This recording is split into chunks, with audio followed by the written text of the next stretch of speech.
Okay. Let's get started, because we got a bunch of stuff to talk about today.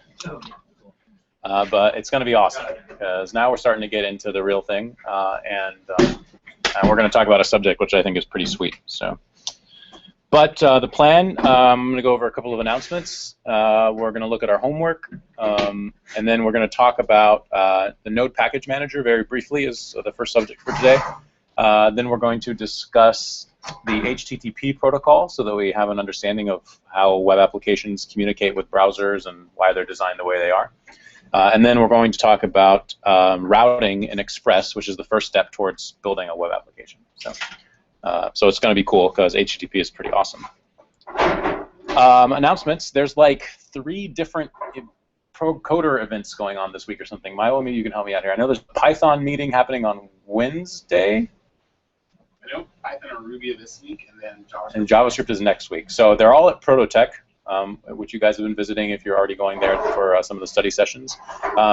So maybe check out Prototech's calendar. If I get the dates, I'll stick them on the Google Plus page. But basically, there's a Python user group meeting, a Ruby user group meeting this week, like Maya was saying, and then a JavaScript user group meeting next week. And then I think next week there's also a MySQL user group meeting. So if you're interested in MySQL, that's more database stuff. So tons of user groups going on right now, which is pretty great.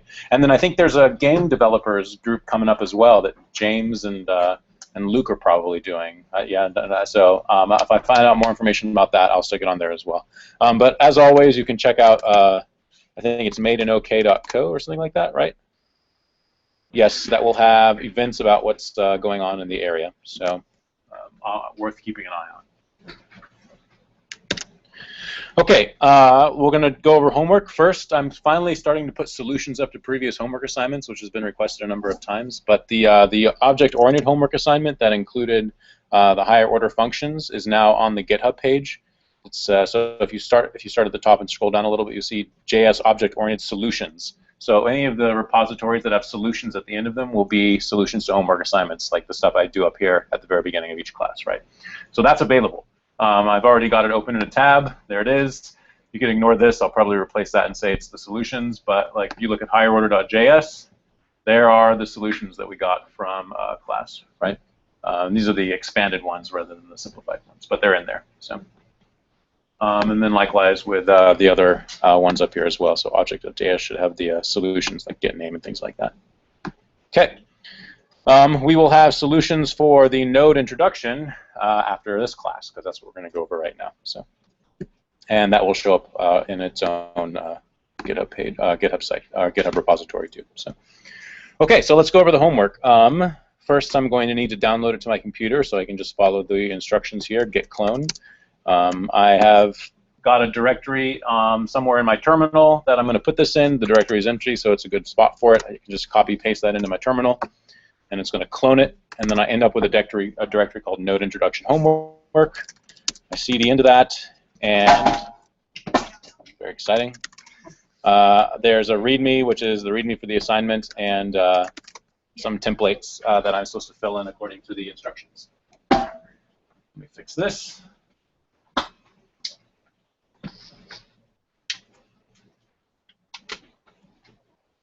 All right.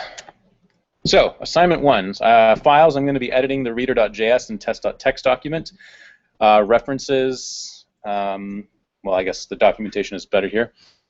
So instructions, modify the simple file reader we built in class to accept a file path from the command line.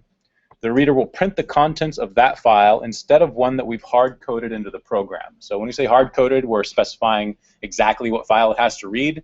The contrast to that is it's dynamic. It can get the information from the user, whether that's coming from the command line or somewhere else. You'll need to use the process.argv2 to read arguments from the command line and get the file to read. And then the example usage just shows you how to run that program once it's ready. Test it with text files on your computer. Try the test.txt file first. Okay. So first of all, let me pull up what I did in class, because I'm not even sure I could do this off the top of my head. And I want to work off the example. So Node introduction class, probably. Intro to Node. Okay, asynchronous file access, right? There we go. I'm going to have to require an FS, and then I want to do this. So let's just go ahead and write that in our file, and then work from there. Open up this directory in Sublime. It's in the template, reader.js. Okay. So we know that it's going to go under that much more. All right, fs.read file. So this is what I need to do. If I'm going to make this available in a module, what am I going to have to do with this code? Right? Right now, this is sort of more imperative code. I'm just saying do this, but I don't just want to do it. I want to call it, so I have to wrap it up inside of a function, right? And I can call that function whatever I want. I'll just say function my own read file, right? Sure, why not? And it's going to take a single parameter, a file name, right? And probably have to take a callback as well. Oh no, because it's just printing the content. So actually, did I say let's call it print or something like that? Was that the instructions? Simple file reader. Yeah, let's just call it print. That'll be easier. Print file name. Okay. And then I can take this stuff. I'll tab it over to make it a little more legible. And there we go. Now I'm going to need to modify my fs.read file to grab that file name instead of test.txt, right? So I can just pass in the parameter directly from my print function. And then everything else will basically stay the same. Yeah? I could delete some of this other stuff if I really just wanted to do console log, but this should be satisfactory.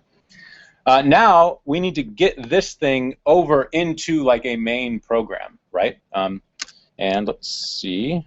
I'm putting all this stuff in the wrong place. The reader will print the contents. Add file, read and print code. Oh no, because eventually I move it to a module. That's assignment 2. Perfect. Yeah, I should just be doing that, right? Good, thank you. I got those 2 assignments mixed up. We'll fix that in a second. Okay, so I still need to get file name from the command line. So I'm going to have a var file name. And we know how to do that because I sort of specified that in the instructions. It's that process.argv. Process.argv is sort of a, I guess it's sort of like an array. It might even be an array. And the second argument will be any, or the second, the 2th index, which is really the 3rd item, will be any parameters, any arguments that we're passing to this command on the command line. So that should work. That's very simple modification to the original code, right? All we're doing is grabbing input and then using that input in the command to read file, or the function to read file. So let's try it. I can cd into that template folder. I run it according to the instructions with node reader.js. Okay, and then I should be able to pass it any file name relative to the current working directory, and it'll spit out that information. So I could run it on test.txt, and there we go. Right, file contents, and then there's the text. Let's clean that up. Let's run it on reader itself. And there we go. It reads in reader and prints out the contents. And so this is like a simple cat program. It's just that we've done it in JavaScript. And all this is meant to do is reinforce the use of the fs.read file function and understanding what's going on with callbacks, right? And so remember, this is not running in a strictly linear sense. This read file is happening in the background. The rest of our program continues to execute. We don't have anything left to execute, so nothing happens. But later, after the function is finished, this inline function call is called with any error and the data for the file, right? So then that's why we use callback, so that we can get information even after this function has returned. Okay, is that clear? Any questions about that? That one should be pretty simple. Basically similar to what we did in class. Okay, assignment 2. Copy the reader code responsible for reading a file and printing it to the console to a module, namely the printer.js file. So let's see here. I've got a printer.js, right? Wrap up all of that functionality into a single function, which takes a parameter for the file name and export it as the print function. So that's kind of what I got to jump on. Run print test.js to see if your printer works. The print test is hard-coded to use the reader sample text file, so that should just be test.txt. Modify it to accept any file from the command line like you did with the first assignment. Okay, so what's going on is that I have this printer test that's going to require in my custom printer module and call the print function on it if it exists, right? And if it doesn't exist, it prints out an error. And then I've hard-coded what file I want it to print out here, and then I ultimately want to modify it so it can accept it from a command line. Basically, we're just taking the print function that we literally just wrote and moving it to a module, yeah, to get practice using modules. And the module is printer.js. So let's grab this. I can copy everything over from my reader.js to printer.js. I don't need file name. But now I'm going to wrap this up in a function, so let's call it function print. It does take a file name. It is a function. Make sure we get our syntax correct, right? So basically, I've just taken this guy, word for word, even kept the reference to the variable file name, made it a parameter to the function, and wrapped the whole thing inside of a function, right? Now, I need to export that print function. So export.print equals print. That's what it should be. Or is it exports? I forget off the top of my head. With an S. Boom. Awesome. Always plural. And so I've assigned, so if exports is just a JavaScript object, I've assigned my print function to the print parameter or print variable on that object, right? So it's now a named parameter. So that inside of my printer test, when I require in this printer, it will have a print function on it, which can be called, right? And that's all. That's just how a module works. We could simplify this. Instead of defining our function up here and then assigning it to print, we could have written this function directly in there, right? So I'm going to simplify it. I'm going to take my function. I'm going to replace the call to print with it, or the assignment to print with it, and then I can get rid of function, get rid of print, and do like that instead. You can leave print. It'll still work. I think it will still work, won't it? Yeah. Yeah. It's like when you take away print, it's just like assigning it to an anonymous function. Yeah. So I can still keep the name. But I mean, typically you don't see that, right? Mostly people get rid of it if they're assigning it to a variable. So, and that's just a simplification. I don't know if there's a standard way of doing this. Do people typically define their functions first and then export, or do they export right when they're defining their functions too? I don't know that there's convention for it, yeah. But that's just easy to read. Easier to read, yeah. So if you think, yeah, do it which way ever is clearest to you, right? And we're going to see that we use this a bunch as we start working with Node and have to figure out the best way to organize our files. I think you have an extra semicolon. Okay, down at the bottom, like there. Why would that? Is that what you're talking about, or in here somewhere? Right above it. Right No, I above it. think the name is good. Nope. So fs.read file, it needs to end with a semicolon because this is a statement. Calling a function is a statement, and then normally you don't end a function in a semicolon. But this is also an assignment statement, and assignment statements do end in a semicolon. Yeah, right. You could throw like a ton of semicolons, like on line 12, just at the end of it, and it wouldn't matter. And it wouldn't matter, like here. Yeah. Now semicolons by themselves don't matter, right? Yeah. Even if you took them all away. Well, even if you took every semicolon in here away, it would still work because JavaScript will try to figure out where the semicolons go, and the parser injects them into your code, and may not do it right. So it's good to, even though we may not quite understand where semicolons go. Oh no, what did I just do? I just closed it. Do you need the second one because of the assignment? Yes, that's right, because of this guy right here.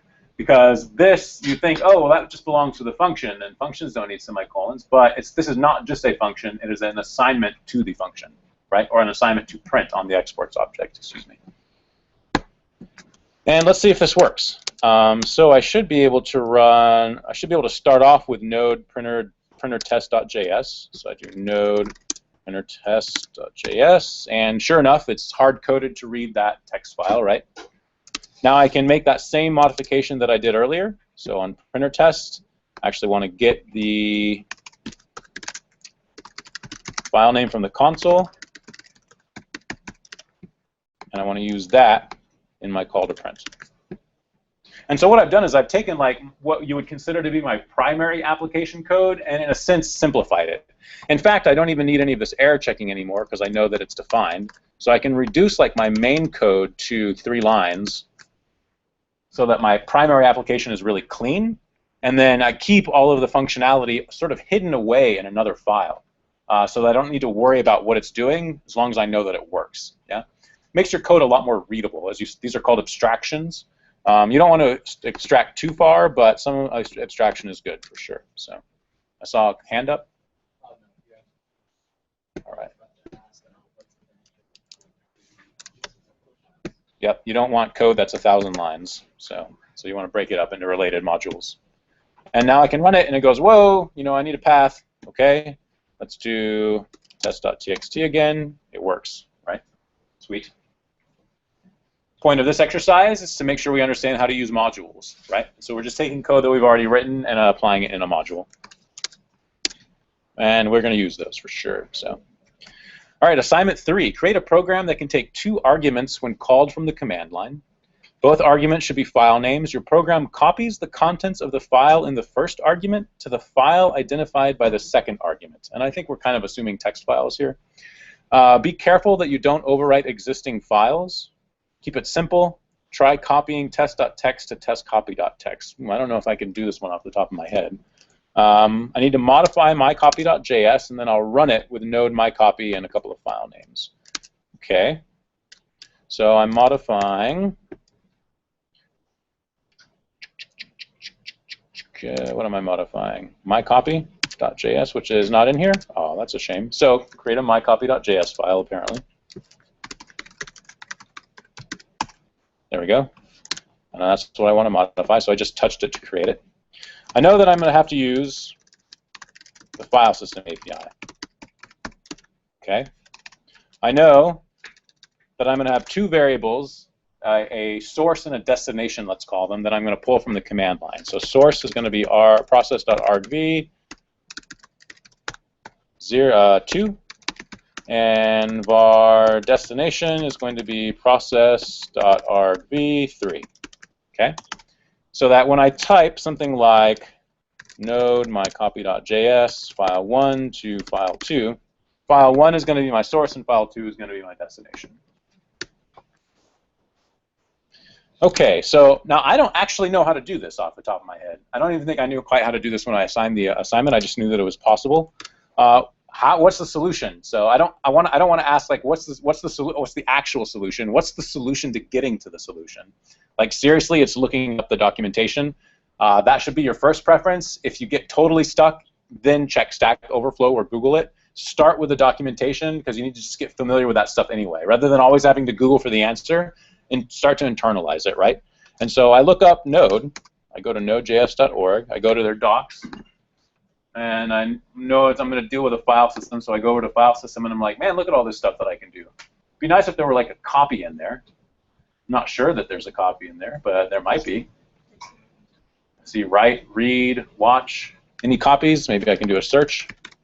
So no copy. So probably what I'm going to have to do is, well, I know I can read files, right? I've been reading files, read file. Looks like I can write files, so maybe I should read the file, grab the data, and then write the file with that data. That would be one possible solution. Anybody else come up with any other possible solutions? There's an Pin. This guy right here? Yeah, pin file. Because you said to add it to the file, not to. Not to copy it. Don't override. Don't override. Oh, right. So don't override would have. It was more a warning. So be careful that you're not. Cobbling a file that's already there. So a pin, okay, so a pin would be one solution if the instructions were, in fact, to cat, which is what cat will usually do when you add something to a file. It adds it to the end of a file. So yeah, so I could see a pin being a possibility. But there's no copy. There's no just like copy function, is there? Okay. So we know how to read a file. I'm just going to grab my code for reading a file and base it off of that. So I've got this here. Okay, read file. I want to read the source. Okay, function is going to be an error and a data. If I get an error, I should let people know.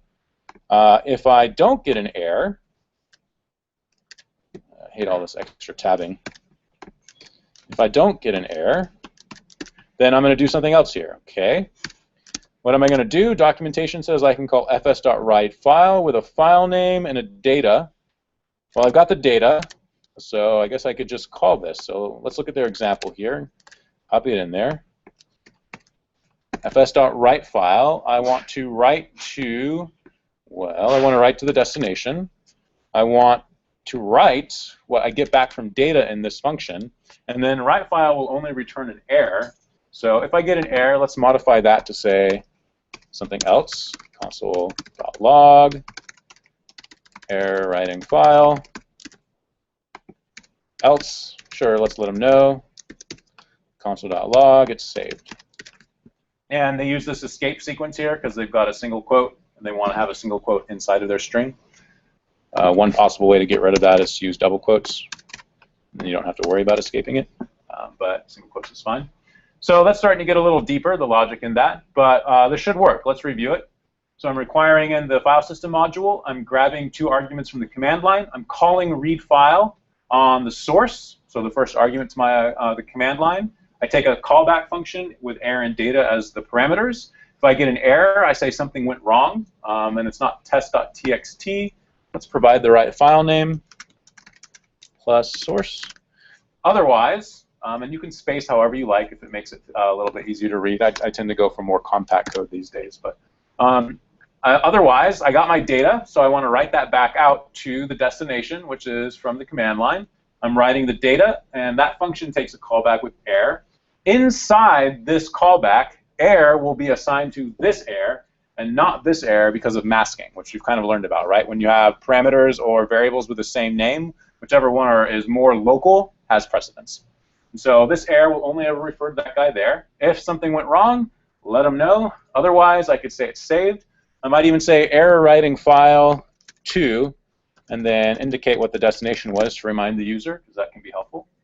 Otherwise, I could say copied from plus source plus to plus des, right? Maybe be a little more useful. Let's see if this works. So I should be able to call node mycopy.js. I want to copy test.txt to say test2.txt. Looks like it worked. I got a successful copy message. I have a test2.txt, and there it is, right? And so, you know, this one required a little more thinking. A lot of it just meant really look at the documentation, see what's possible, and then determine what you can do from the technologies that are available to you, right? So it's part of the process of problem solving. And hopefully we got that. Is it clear what's going on with the function callbacks and the logic here? So, and again, these will go online once we finish with class. So, now what can we do? Node does not come with a copy file method that would take a source and a destination and maybe a callback for any errors. We could create a module just for this function and add copy to it, right? And define copy on it and have our own copy file from to a bit of code that we can then carry around from application to application without having to rewrite it again. So one of the things that you'll do as a developing programmer is start to develop your own libraries of code. You'd be like, oh, I wrote this thing and it's really useful. And then you'll work on another project and you'd be like, man, I should use that thing that I wrote for that other one. Yeah, why don't I? So you just grab that file and include it in your project. And you'll do that, and you'll just keep on doing that over and over and over as you write good, sort of compact, reusable, simple code. And this is a great example of that. So effectively, this is a copy function. Cool. Okay, now for the big one, right? We need to build an HTTP server that can serve things from the public directory. Is that right? Is that what's going on here? Assignment 4, yes. So the simple HTTP server we created in class responds to every request with the same page. That's not really what we want. Ideally, we'd like to be able to serve different pages. And it'd be cool if we could serve them from a directory on our computer. So for example, if a user browses to blah, blah, blah, index.html, respond with the public index file. Otherwise, about.html, excuse me, respond with that file. If the file does not exist, send back an error, like our simple example from class does. And then it goes over what you need to understand in order to do this. It's going to end up being a small function, but again, you got to understand like what your what the environment allows. So Node is a platform. What kind of APIs does it provide to make this possible? And I referenced the file system module, the HTTP module, the URL module, and the path module. So we're going to need to use a little bit of each one of these. Maybe not the URL one. I can't remember. So. It's possible that it is already parsed for us. Oh, no, because I'll be able to get the path name out of it, which is exactly what we're going to want, right? Okay, so how am I going to do this? let's say I've reviewed the documentation and I know that I can get the path out of a URL. That's exactly what this function does. I can call url.parse on a URL and I can get the path from it. Okay. The HTTP server response, and I'll look at our class code to show that this is possible, contains the URL on the request object, right? So I know that my request will always include the URL. I know I can get the path from the URL, and then I know that I can use this path module with this join thing to build paths together, because I'm always starting with a public directory, and then I need to grab whatever path the user is browsing to on my server and add that to the public directory in order to read the file, which I'm going to use with the FS module. So I sort of have an idea of the pieces that I'm going to need to make this happen. So let's look at my code again here. Let's look at my server. I'm going to do a really simple server. So I'm going to grab the HTTP. Looks like I already got that. I'm going to create a server that can, looks like this one can read a file, right? So we could do that. In fact, there's code for getting the request.url and for reading a file by hard code. So that's getting pretty close to what we want to use. So let's start with that. Okay. Got all these two large tabs. So let me shrink this stuff so we can fit more on the screen. Okay, and then I need to start that server up at some point, which is in this guy right here, server.listen. All right, so if that's all I had at this point, that would be good enough to start up a server, except for that there's no index.html file, but there's a public index.html file. So I could hard code in here that I actually want this guy, public index.html. Let's go and test and make sure that this works. So it's good to test your code as you go, right? So usage, in case I'm following the assignment, is node server.js. So node server.js. Didn't give me any pretty messages, but I should be able to browse to localhost 3000. HTTP localhost 3000. No, looks like I have an error. So fs.read file didn't import. Okay, so what's going on here? So fs.read file reference error. Fs is not defined. So I sort of gave it away, but why is that happening? Didn't declare it. Yeah, where is fs? Like fs isn't declared anywhere. It's a variable. I have to require the file system module. Okay, so my code blew up. My application even crashed. It's not running anymore. Restart it. Go to my browser. Oh, there we go. And in fact, that is what I'm pulling from index.html. So that's a pretty good start. Now what do is be able to go to some page like about.html and get that file from the public directory. How are we going to do that? All right. Request.url gives me the URL. In fact, I'm logging it, and it actually looks like it does a pretty good job of just flat out giving me the path. So we might be able to just start with that instead of even use the path utilities at all. Okay. I know that I need to get things in the public directory. So you might think, well, let me build a string. So I could say var file location or whatever. Let's call it file name equals something like public plus request.url. And then I could log that to see if that's at all close to what I really want. Okay, something like that. Let's see what that looks like.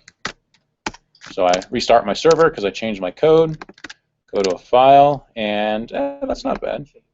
What's that? You didn't change No, I haven't gone that far yet. Oh, okay. Right. But that's an idea of like the direction that we're going. Basically, I'm doing it one step at a time and making sure anytime I do something, I check to see what the result of doing that is, rather than doing a whole bunch of stuff at once and then checking the results. Good to make sure your code is working as you go. Okay, so that seems pretty reasonable. That looks like that could work. That's not really the ideal way that I would do it. Normally, in order to handle the difference between directory symbols and paths on different operating systems, you want to use the path module. So Windows uses a backslash to represent paths, but Mac OS and Unix use a / to represent paths. And if you hard code in the wrong path separator, your code will not work on one or the other of those machines. So typically, you don't want to hard code that in. To account for that, Node provides these path utilities, namely path.join, where you can give it path components, and Node will make sure to use the correct directory separator, assuming depending on what operating system it's running on. So rather than using this plus, I could say var file name equals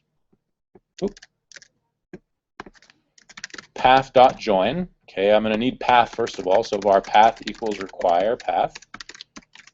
Path module, path.join, and I want to join public and request.url. Okay, so I just made that small change. Let's see if that makes the difference, or if it still works, basically. Control-C, rerun my server, browse to about.html, look at my console, and yep, look at that. So it's still printing out the thing that I want. So let's go with that solution rather than hard coding and a / for the directory separator. And we might even make a distinct and specific reference to the directory that our server is running in. So you'll see that in code that we look at later today. Node has a special variable called __dir name that is the directory that the file is being run in, that the program is being run in. And so we can even be more explicit and say, I want to join to that directory the public folder, whatever path is in my request.url. And that is probably even the more right way of doing it. So I'm going to save that. Not even sure where I learned that from. It's in the Node documentation somewhere, but mostly from the reading sample code. Rerun my server, browse to a page, and check to see if it's still giving me the right thing. And in fact, that's even better. It gives me the complete directory or the complete path to that file on the computer. So now there's like there's no mistaking that that's the file that I want, right? Perfect. All right, so now for read file, I can just stick that in there with file name. And that should work, right? Let's get rid of our references to index.html. And so we should actually want request.url here.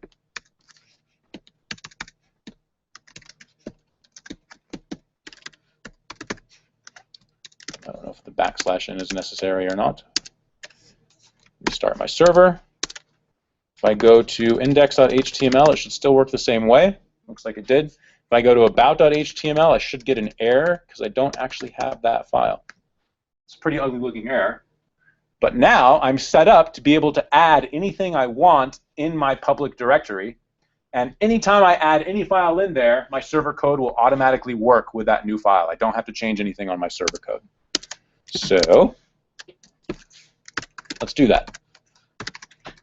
I'm in my public directory. I've got index.html. I'll copy index.html to about.html. Right? Go back into Sublime. I've now got an about.html, and I could say this is my Node application test server with a public directory, example server about. So I made a few small changes just to confirm that that's working. Now I do not need to change my server code, so I don't need to restart my server, and the server should automatically see that I get a crash. Okay. Oh, I'm not running the server, excuse me. And I'm like, what happened? I stopped my server. There we go. Now it should work. No, that looks like it's still serving index.html. Where is the mistake? Public. Anybody see a mistake in here? Can you change the file name back Looks like I did. to the about.html? Mm-hmm. And I changed about.html. Nope. Oh no, it looks like my change got overwritten. What happened? Did I not? I don't know. You recopied. I recopied it? Oh, I did recopy it. Nice catch. Yes. What did I do? Because I went up Yeah. and I was looking for the call to Node server, and I accidentally recopied index to html about and overwrit it. So nice catch. All right. So now with my server running, so we can demonstrate it really works even as the server is still running. Example server about. Here's my nice server code and the about page with a public directory. Save. Don't change anything on the server. Go to about.html. And there it is, right? Sweet. All right.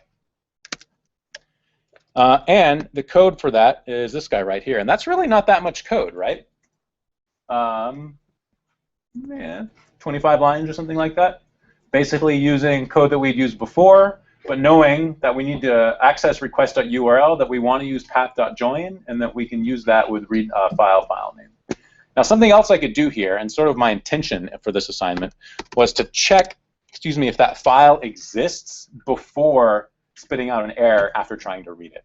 And that would mean looking at my file system documentation. So I look at the FS documentation, and there is somewhere in here an exists function or something. Yeah, fs.exists.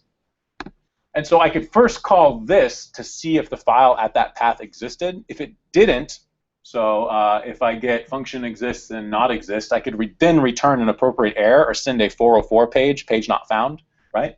If it does exist, then I could do what I'm already doing.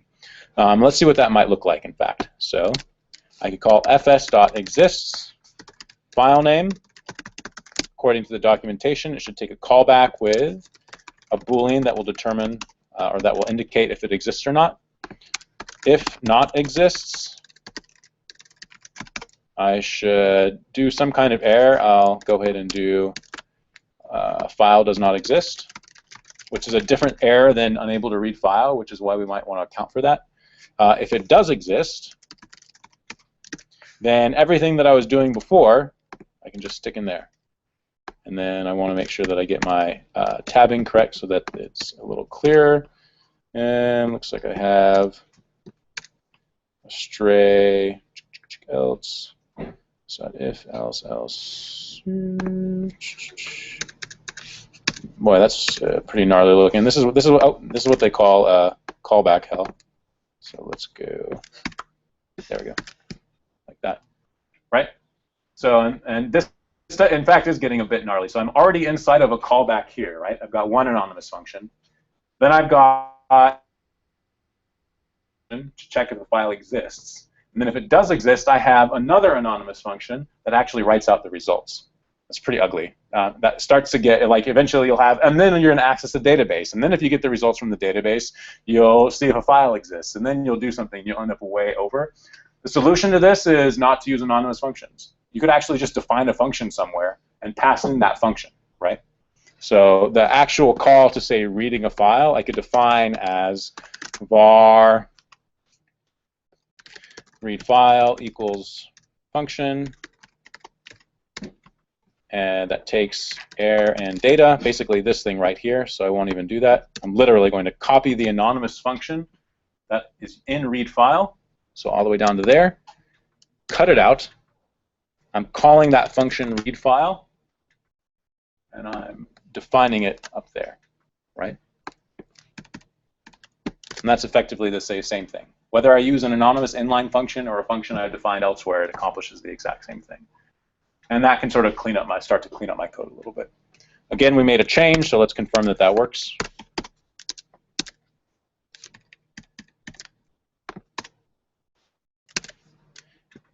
Exist is not defined. Let's see. Looks like I made 2 changes. Right? I'm saying if not exists plural, but my parameter is not plural. Let's fix it. Restart my server. Nope. Res is not defined. Let's see. Ooh, this will be interesting. Because that's nasty. So I've got res up here, but this is why closures are nice. This res is actually coming from over here, right? So the solution to that is not obvious to me, because I'm using a callback here, and my callback does not provide a way for me to get access to the response object. What might be a possible solution here? Globally. You could do it globally. Don't do it globally. That's a non-solution. And just create another res, right? Sort of create another res, but how am I going to get it up into this function? You can make a local variable, okay. So what if instead of air and data and here, I also had a way to send in the request and the response? But now this function takes 4 parameters, and I can't specify that in my callback. what could I do? You could add defaults. Mm, Constructors, can you do that in JavaScript? no, there's no way to do that because this callback, this function is being called from inside read file, and there's no way I can change read file to pass it these parameters. So what I'm going to do, I could wrap this thing back up in an anonymous function. And I don't necessarily like this solution, but I think this is one way of demonstrating it, right? And now call my function read file, passing it request and response. So now I could say read file, air, data, request, response, right? And I've still managed to get the bulk of my code outside of that, but I've still got to use this slight anonymous function. I think that's a pretty gnarly solution. Milo, can you think of better ways to do that besides? I have to look through it. Yeah, I'd have to look through it too. Okay, yeah, no, it's all right. Does everybody see what I'm doing here, though? It's pretty gnarly. Interesting. It's interesting to say the least, right? Works though. I have to, somehow I need access, I still need access to this request and response because they're used inside of this function. And that's the problem that I'm running into. I'm going to undo all that. Delete, delete, delete, delete. And I'm just going to use the anonymous function in that callback like that, as I was doing before. Yeah, it starts to get crazy. Definitely. This is probably one of the most frustrating aspects of writing node code, and they call it callback hell because you're stuck inside of callbacks, inside of callbacks, inside of callbacks. It's kind of like Inception, yeah. You can see that. There is a movie about this, but it's, yeah, dream within a dream within a dream. So, okay. We'll post these. I'll try to post these a little more quickly than I did the ones from last week because now I have a little bit of a process for it. But this is getting us started into the world of Express. So guess what? Writing all of this by hand kind of sucks. Sure would be nice if somebody already wrote this for us. Well, that's what we've been using the entire time, Express. When we stick files inside of that public directory, Express, the application that we build, provides the means to do exactly this automatically, and has better error checking and can tell you if the file doesn't exist and many other things, right? So we're going to take advantage of that, or really learn how to take advantage of that rather than just taking advantage of it starting today. All right, any questions about that before we move on? But first, instead of but wait, there's more. All right. So I am going off of our Intro to Express class, this guy right here. So you'll find all of the content that I'm dealing with here. We're going to talk about NPM first, then we're going to discuss HTTP, and then we're going to go to routing. Yes? Real quick, on the Google Plus thing, I posted a link for Node.fs Extra, Okay. which has... Ooh, like a copy. Huh? Go ahead. Yeah, so it has all those functions such as copy, ensure file, ensure directory, make dir, which is like, you know, just make a directory, and it also has make repeat. Okay. You can make a directory and it's like nested under another directory that doesn't exist yet, it'll create that first one for you. And it has move, it has a bunch of FS extras. So this guy right here? Yep. All right, so let's incorporate that into our lesson because we're about to learn how to use dependencies in our code. So that'll be sweet. All right, I want to talk about the Node Package Manager. That's what we're going to start off with. This is a really short bit of material, but it's good to sort of get an idea of what's going on here. The trouble is that our applications are going to get more complex. They're going to get really complex. They're not just going to be the one file applications that we've got so far. They're going to be at least 5 or 6 files, more likely dozens of files. And how do we get our code well organized once we start to have complexity like that? What? Yes?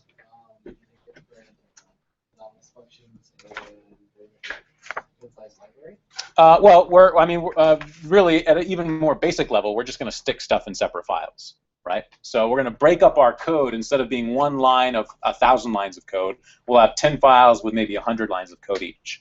And that tends to be a little bit more manageable. And then we want to group our code into related bits. Now, we've already seen how to do this with modules, right? Well, what happens when we want to use code or a module that somebody else has written? So something that we haven't written, but something that a third party has written, like Express itself, or like this FX Extras that Maiwo just mentioned. How do we get access to that? We use the Node Package Manager, and we've already been using the Node Package Manager a little bit. Today we're going to get a better sense of what's going on there. So first, we're going to make our own packages. In fact, every application we make is going to be a package. Every time we build an Express application, it's a package. And we can actually share that on this Node Package Manager website that I saw FS Extras on. We're not.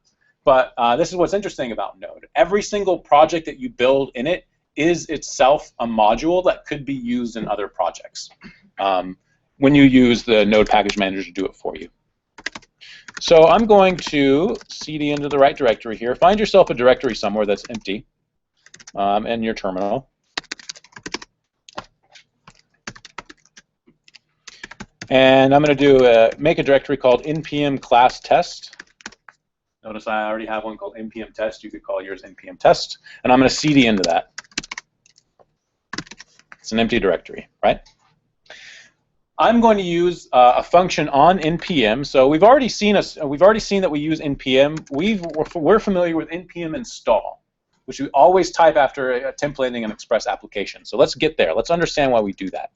npm is a command or is a command program for the terminal that offers a number of subcommands, such as install, and dozens, as you can see, but there's only a few that we're going to focus on here. And it's known as the Node Package Manager. So it helps us manage applications that we create, as well as code that our application relies on, which is called dependencies. I've kind of already discussed those. Third-party code that we want to use. NPM will help us create our applications and grab that code and resolve dependency issues. We can create an application with NPM using npm init, so npm init. So if you do that, it says, okay, this utility will walk you through creating a package.json file. And we're just going to, basically, it's prompting us for information, and we can type in whatever we want, and then it's going to generate a package.json file for us that describes our application. So the name, npm class test, sure, why not? Version, I'll say 0.0.1. Description, test for npm init. Entry point, index.js, that's the file it thinks it should run for our application. I'll say yes, test command, no test command, git repository, no git repository, keywords, okay, coders, node, learning, sure, why not? Author, whatever you want. License, we'll probably end up deleting this guy, but I'll put BSD or maybe MIT. And now it generates a package.json file for me. That's all that this command does. And it says, is this okay? Do you want me to do this? And I say, yes, sure. And so now I have a package.json file. That's it. That's all that npm init does for me. If I cat package.json, that's exactly what I see in there. We've seen this before. We've seen this every single time that we build an Express application. So when I cd into an empty directory and type Express, I get one of these things with almost the exact same amount of information. Express is building this thing for me. Why do we want this thing?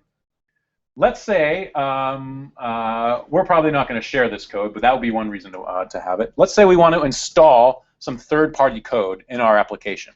So, so first of all, my application main identifies the file that it thinks my application runs on. It says index.js, so let's go ahead and create that file. So I'll say touch index.js. So now I have package.json and index.js.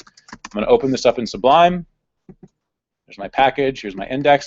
Let's say I wanted to use this FS Extras bit of code that Maiwo showed us. I don't want to write my own copy function. I want to use theirs. And it's called fs.extra. So you'd think that I could go var fs.extra, or we'll say just fs.extra equals require fs.extra. Okay, right? It's a module. I should be able to do this. But if I try to run this program with npm index.js, oh, well, not npm, excuse me, node index.js, I get an error. Cannot find module fs.extra. We can only do this require as is with modules that are built into Node, like FS, HTTP, Path, and so on. But now I want to install this extra module that lives up in the internet somewhere. How do I do that? npm lets me do that, and it marks the fact that I've installed this module inside my package.json file.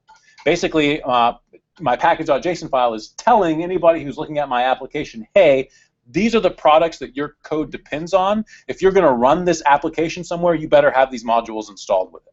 So, and let's use npm to download that package. We haven't seen doing this yet, but the command is npm install, which we've seen by itself. We'll see why in a second. This is different. We need to provide the package name. In this case, the package is called fs.extra. And in fact, those are the instructions right there. npm install fs.extra. But then I want to add --save. Okay? This is going to do two things. The first thing that it's going to do is download this code and make it available as a module to my application. And then the second thing it's going to do, the save command or save argument, tells npm to modify my package.json file to list it as a dependency. So I'll run that. It downloads it. Two things happen. If I list the files in my directory, you'll see I now have this node modules folder with a D for directory. If I list the files inside of node modules, you see that fs.extra is itself a directory. If I list the files inside of node modules, fs.extra, you'll see a package.json file and then some of its own documentation. So this module itself is a package, just like the package we're building right now. Then, like I say, the other thing that it does is add a dependency to my application that says, hey, we require fs.extra at least version 1.2.1. Now, I can require in fs.extra, so I could run my application, node index.js, and it doesn't crash. And I could look at fs.extra's documentation. So somewhere in here, they'll have a link to the documentation or whatever, fs.copy right there. So I can copy paste that and use it. Instead of foo.text and bar.text, I could say var source equals process.argv2, var dest equals process.argv3, copy source to dest, console.log copied. Their sample documentation is missing a closing quotes. Copied plus source plus 2 plus dest, right? And boom, now I can use their code. npm, the node package manager, is what lets me do this easily, right? And then moreover, for any of you guys who are programmers and ever have had to dealt with also what's known as DLL hell, dynamic load library hell, or dynamically linked library hell, or like Python packages being installed all over the place, or R packages being installed all over the place, or C++ libraries, and you're like, what library is my program using? And I have multiple versions of it. Node always installs libraries or these modules that you add to your project locally inside of a local node modules directory. So every application carries around its own libraries with it, right? And this would work if I ran it. Let's copy, in fact, let's just copy node index.js to, so we're copying, I'm going to have to double type this. And actually, let's copy my package.json file. Package.json to package2.json. Fs is not defined. Oh, right, that should be fs.extra, excuse me. Run it again, there we go. Copied package.json to package2.json, confirm with an ls, there it is, cat package2, and bingo, I just used third-party code in my own application. So we use npm to do that. Specifically, we want to create our own package.json file with npm in it, and then we want npm install plus a package name to download third-party code. And those instructions are listed here. So. And I mentioned using underscore in the example, but I like that Maiwo found one that we could use for this class. Now, seen npm install by itself without a particular package being specified. What is the difference? let's say that I didn't have this node modules directory. So I'm going to actually remove it. Remove RF, node modules. Okay. It's no longer there. If I try to, I'm going to delete that package2.json file as well because it's not necessary. Okay. Now if I try to run my application, cannot find module fs.extra. I just got rid of it. It doesn't exist anymore. But I've listed it as a dependency with that -- save argument in my package.json file. So now when I type npm install without specifying a package to install or a module to install, npm looks at the package.json file in the current working directory, finds the dependencies, sees that FS Extra version 1.2.1 is one of those dependencies, goes out to the net and downloads it onto the computer locally, recreating that node modules folder if necessary.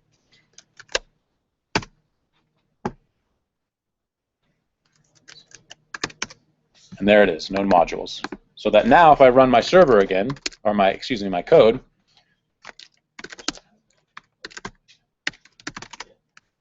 it should work fine, right? So this is how we manage third-party code inside of our node applications. Mostly we use this utility, and then we require in the modules just like we require any other modules with fs.x or with the require statement. So, any questions about that? That moves pretty quickly. Yeah. When you do the npm install fs.extra, how does it know where to look to get the fs.extra? There's a standard repository. Milo, you probably know better about this than I do. npm. Just npm, It is the repository, and you can make mirrors of it, but basically they all look at the same server that has all these files on them. If you want to create your own package for everybody to download, you just push it to npm, and everybody else can pull it. How do you push it? It's like an npm push. Yeah, it's like npm push. Yeah. So, and as long as you have a package.json file in that directory, npm push will like upload your code to npm's repository. So, I don't think so. No. So it's the Wild West, right? So somebody could upload a node module into your hard drive. There's actually a couple of them. Yeah. There's a couple of them. Yep. And then you'd have to download it and install it on your computer. So, now what is the advantage of not having this node or not having or being able to install based on the package.json file? Why would this whole application here show up without the node modules folder containing all of these third-party modules that I've installed? If I'm building a really large application, I might have many megabytes worth of node modules, lots and lots of third-party code, because I rely a lot on third-party extensibility. So I'm accessing databases, I'm building web stuff, I'm accessing 4 different kinds of databases, I'm performing some crazy analytics, whatever. I have lots of modules that I need. And moving those back and forth to my server takes time and uses up my server's bandwidth, which probably costs me money. I can avoid sending those node modules to the server by removing this directory or ignoring it when I push to my server, and then having the server automatically run npm install every time it gets a new push, every time it gets a new copy of my code. And then it will, on the server, look at the package.json file and go and pull everything from the internet rather than me having to do it, right? So you'll still have to download it, get it downloaded or copied onto your server one way or another, but it's probably wiser to do it on their end than every time you need to push your changes, right? One of the advantages of doing that. Really, I think maybe the biggest advantage is I can very quickly, at a glance, look and see what kind of code my entire application relies on in order to work. So, any questions about that? Kind of moved very quickly through that. Node Package Manager, npm. 2 most important commands, init and install. As it turns out, we're not going to use init very often because we're going to be using Express, and Express makes one of these things for us. So. All right, let's take a break, 5 minutes. We're a little behind. I had kind of wanted to have HTTP finished up by now. So 5-minute break, let's keep it tight, and then we'll just jump right back into it. So.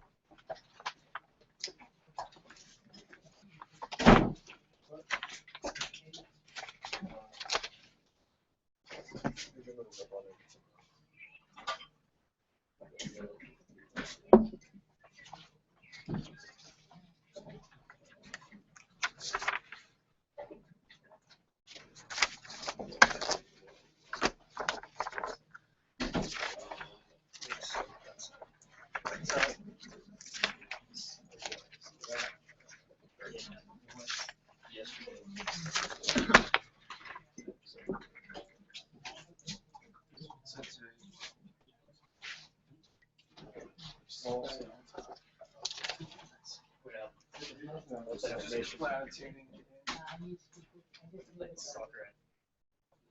this whole thing happened because there was somebody else who had stuff. Yeah, it was like 1:30 in the afternoon. And then I had we played it and then I got all of I'm not really a soccer player, so my friends didn't buy me something. yeah, that's pretty much it.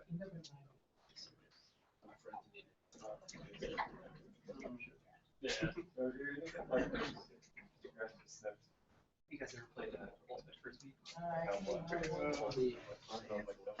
Yeah. Yeah, we played that too. Oh, yeah. So on that, Yeah. where it says okay, so it says the test command. Yep. You just put, did you write the echo in there? Nope, it wrote it in there for me. So that. You don't have to do anything. So I didn't have to do any of that. What No. about the Git repository? So I didn't specify Git repository, but what that would do is somewhere in here, it would say, hey, this application is associated with a Git repository, and here's the name of that repository. Okay. And then you didn't do keywords. I did do, normally I don't, but I did do keywords on this one, and I just did that. I'm not really sure. That is so people can find it if you put it up on the NPM repository on the internet. So really, when I do this, honestly, I just return through every single one of those and don't add any information. So, because mostly what I need this package for is to manage my dependencies. That's really what I use it for. So, but I've never shared a package. Like if you were sharing it, you'd want this to contain accurate, up-to-date information. Did you put your name and all that in? Oh, yeah, you did. In this case, I did, yeah. But even then, I usually leave those blank. So.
All right, I'll go ahead and get started here because we're definitely on a schedule, and we have a ton of material to cover when we get into Express, which we'll probably not get through all the way. Before we start to really understand what Express is, and in the end, Express is just a dependency that we attach to our application. So I could literally say npm install Express save, and then it'll go out and grab Express and add it to this application along with everything that Express needs in order to work. And then if I look at my package file, we'll see that Express is now considered a dependency. When we use Express, the Express command to generate our application, it does that for us, as well as templates the application, like gives us a public directory, sticks an index.html file in there, sets up a server, and gets it running, and so forth. So, so it's better to do the Express command itself, I think, rather than building it up by hand. But underneath the hood, this is just what Express is doing, right? It's npm init and a bunch of copying template files over. Express is going to be the primary dependency that we use in our class. So basically, we're learning how to write JavaScript code with Express rather than HTTP and FS and all of that stuff. Before we get there, we need to understand what every web application that you build in any programming language using any framework has to deal with. And that's basic web architecture. Specifically when it comes to transferring documents with a web server using HTML, or the hypertext markup language. So when Tim Berners created HTML, he also created HTTP, the Hypertext Transfer Protocol, which is a set of specifications for how clients and servers can move information between them. So hypertext is a bunch of linked documents. Those documents reside on different servers. I'm somewhere, I want to grab one of these documents, I want to click on its link, and then somehow my program needs to know to go look on another server. How do these things all communicate with one another? HTTP, the Hypertext Transfer Protocol. We'll just go through this document that I've got here and cover the material, but it's all available on the GitHub for later reference. So. HTTP is the Hypertext Transfer Protocol. It's an application level, so it's not low level like system code or hardware code, but application level, text-based protocol for exchanging HTML documents and other resources between computers. Particularly neat is that it is text-based, and this is one of the reasons why I think it's so cool. Web browsers, web servers, and other web-based applications use HTTP to communicate with one another. The protocol employs requests and responses between clients and servers. So a request is a message initiated by a client and sent to a server. A request might come from like a web browser or some kind of web application, maybe something on your iPhone, for a particular resource on that server identified by its URL or Uniform Resource Locator. So these are should all be terms that you're kind of familiar with, but maybe didn't quite understand the underlying implications. When you browse to a particular web page, under the hood, your web browser is generating an HTTP request for you and sending that to the server. And we're actually going to see that happening in a sec here.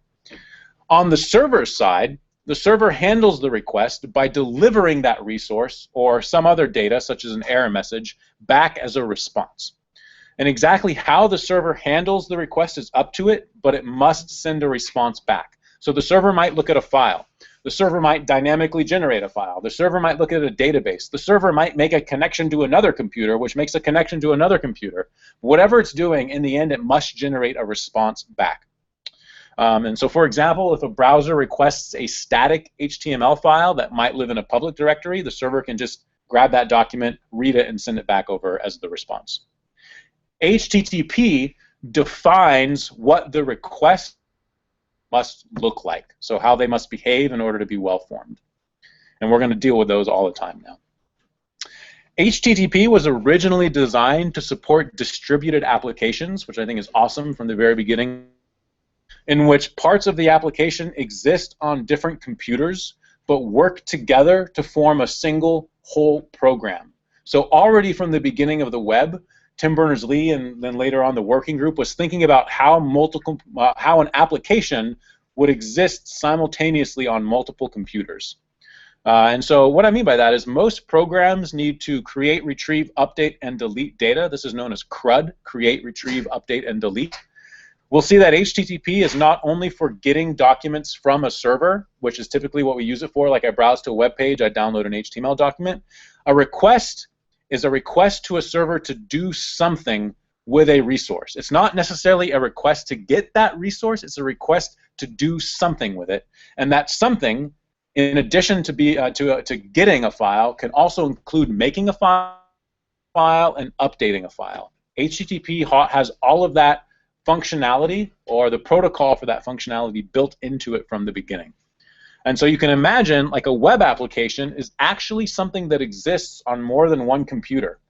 I can have my web server, but if nothing can communicate to my web server and ask for documents or create new documents or delete or update documents, my web server doesn't do anything. So the counterpart to my web server code is the code that is in the browser, the HTML. And that only works when somebody visits my site, I give them that HTML, and then they interact with my page, which ends up generating additional requests to my server to modify the resources on it, like updating a post in the database or logging in or logging out or whatever. So it's pretty cool. There's this distributed nature to HTTP built into it. Yeah, Brent, I saw your hand. Brent? Oh. So like you were talking about all this. Mm-hmm. You can go back to 1980 and you can look up information management proposal. This is original. Yep, right. CERN proposal. Tim Berners-Lee starts talking about all this stuff. Now he's thinking about semantic web, which is basically a distributed database with a lot of logic thrown in. So basically, rather than like a hyperlink, you actually have like an RDF thing, which is a subject predicate object thing. Hmm. So you can actually label that hyperlink, and then you can put logic on top of that. So you can actually have machines reason over all this stuff, and you can go for different machines and all of that. So you get out of the siloed of, oh, on this server there's this information, and on this other server this is other information. You actually pull information from different servers and pull the stuff that you want. Cool. So the one. Yeah. Go ahead. I don't know. He was thinking about that. He really started thinking about that like 2006, but back to 2000. In his mind. And so when you look at like the original need for HTTP and HTML, I mean, Tim Berners-Lee was at CERN, which is this laboratory in Switzerland that is like the colliders. I mean, they generate terabytes of data like every day practically. So they just generate tons of data. They have files sitting on servers all over the place. There's scientists, thousands of scientists, all in the same area, all working on different research projects, all creating documentation and data and transforming data and generating reports. How do we make that information available cross scientists, almost so that like you can avoid hierarchies? Right? So rather than having to go through your boss, which needs to go through his boss, which needs to go through her boss to get access to data that some other scientist in some project created, everybody's just hosting things on their computers, and this all interlinked together. How do you make a communication between those computers possible when you're dealing with thousands of servers and terabytes of data? So that's what the problem that was trying to be addressed at the sort of inception of this idea. So cool. So let's talk about what a request is and then what a response is. So a request is literally a text-based message. It is text. Your computer is sending text to another computer. It's like it's sending in an SMS. It's nuts how simple it is.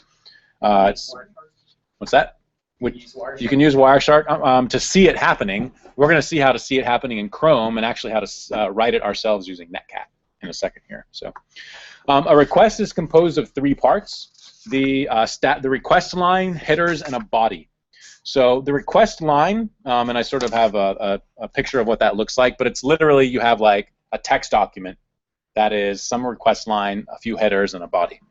So the request line is the type of the request and the target of the request, as well as the version of HTTP being used. That's basically 1.1, so we don't worry about that. What we're interested in is the type of request and the target. There are a number of actions that a request can take. So we've kind of hinted at this already. Normally you get something from a web page. That's actually the verb or the action type. It's get. Literally, the server sends a line of text to the client, the web text that looks like this to the server. And the server understands that and knows what to do with it. And that's it. Like, that's all it has to send. And that is valid HTTP. That is the HTTP protocol right there. So it's cool. We'll see it in action. But getting is not the only thing that you can do. You can also, as I was saying, post, which is modify a resource on a server, or really create a new resource. Put, which is for modifying resources. And delete, which is for destroying resources. Those all come in the same form and can target the same path or target different paths. So in addition to the request type, so this action, this verb is the correct word for it, but I'll also use action as a synonym, is the path that we put in there. So if I want to get my about.html page, I would say get about.html, right? And then same thing, HTTP 1.1. Or I might say post to blog/comments. And then we haven't seen what it is, but this guy might contain a body that corresponds to information that you filled inside of a form or something like that. Or I might say delete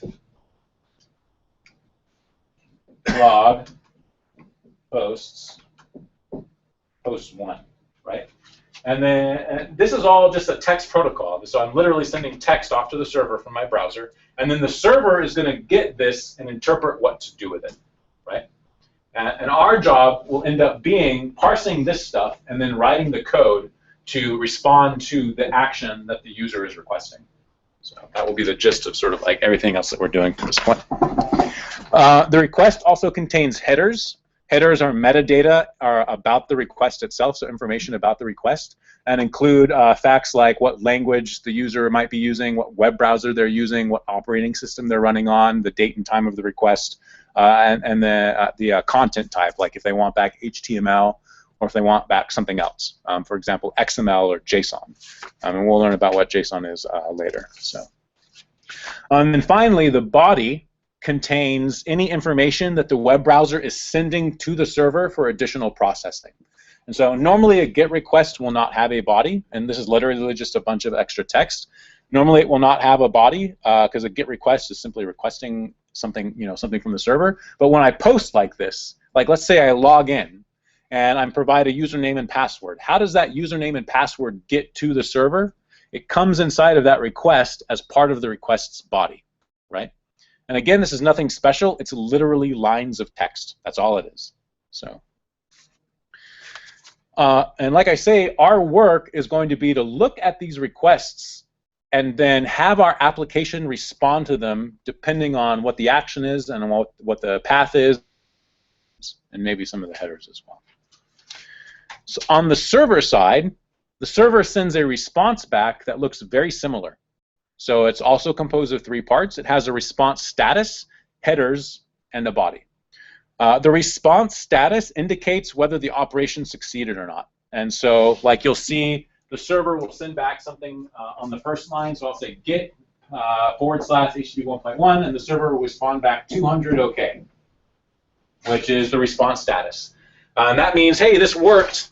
What follows is the information that you requested. Or it might send back 404 not found. I couldn't locate this resource. Here's a 404 not found document.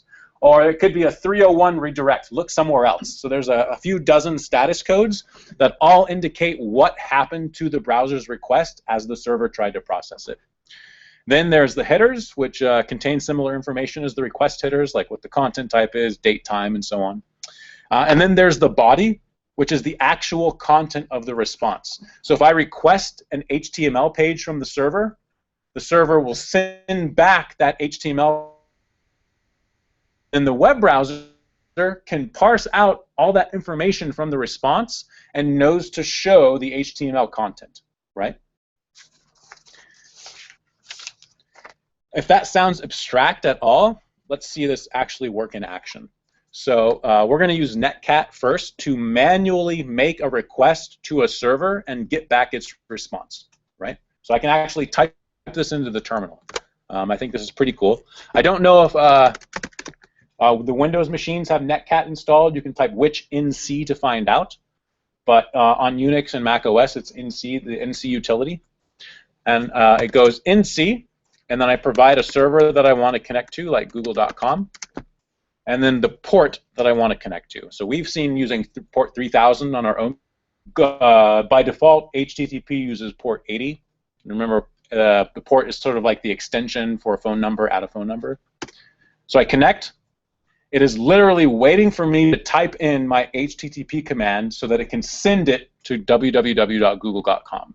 So what I'm going to do, I'm going to get, first I'm going to try index.html. Using the HTTP 1.1 protocol. So I'm like manually typing text to the server on the internet. I press the return key twice, and Google sends something back. What does Google send back? It sends back their main page as code.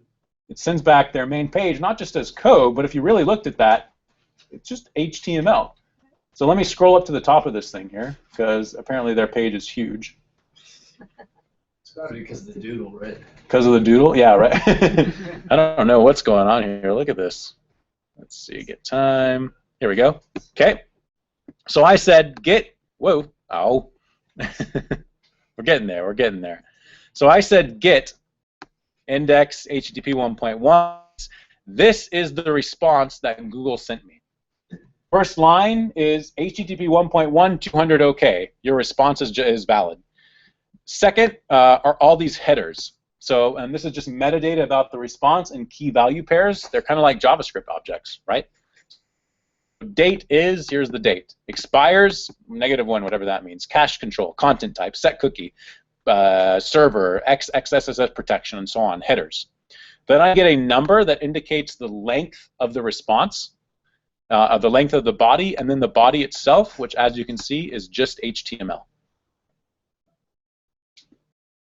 I can like manually type commands to servers on the internet using text. That is what HTTP is. And this is what my browser is doing under the hood when I go to www.google.com. So let's see that.